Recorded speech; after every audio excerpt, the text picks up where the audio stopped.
কাঁকরোল আলু ভাজি করার জন্য এখানে আমি একটা বাটিতে কাঁকরোলগুলো খুব ভালোভাবে কেটে ধুয়ে পরিষ্কার করে নিয়েছি।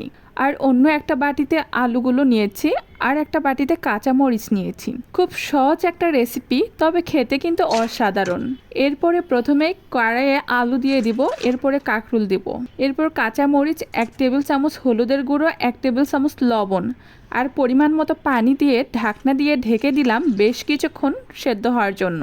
এই ভাজি খেতে খুব মজা হলেও রান্না করতে কিন্তু একদম প্যারা নেই। খুব অল্প সময়ের মধ্যেই আর অল্প উপকরণেই রান্নাটা হয়ে যায়। মাছ মাংসের থেকে বাসায় যদি ভর্তা ভাজি রান্না করা হয়, তাহলে সব সময় এক মুঠো ভাত বেশিই খাওয়া যায়। ভর্তা অথবা ভাজি দুটাই আমার ভীষণ পছন্দের খাবার। শুধু যে আমি পছন্দ করি তা কিন্তু নয়, কম বেশি কিন্তু ভর্তা ভাজি সবাই পছন্দ করে। আজকে আমি রান্না করছি কাঁকরোল আলু ভাজি। কাঁকরোল আর করলা একই প্রজাতির হলেও করলা কিন্তু খেতে অনেক তেতো, এই জন্য অনেকেই কিন্তু করলা খেতে পারে না। তবে যারা করলা ভাজি খায় না বা খেতে পারে না, তারা কিন্তু চাইলে এইরকম করে কাঁকরোল দিয়ে আলু ভাজি করে খেতে পারেন। কাঁকরোল খুবই সুস্বাদু একটা সবজি। কাঁকরোলের ভর্তা, ভাজি, ঝোল যেটাই রান্না করা হোক না কেন, সেটা খেতেই কিন্তু অনেক মজা।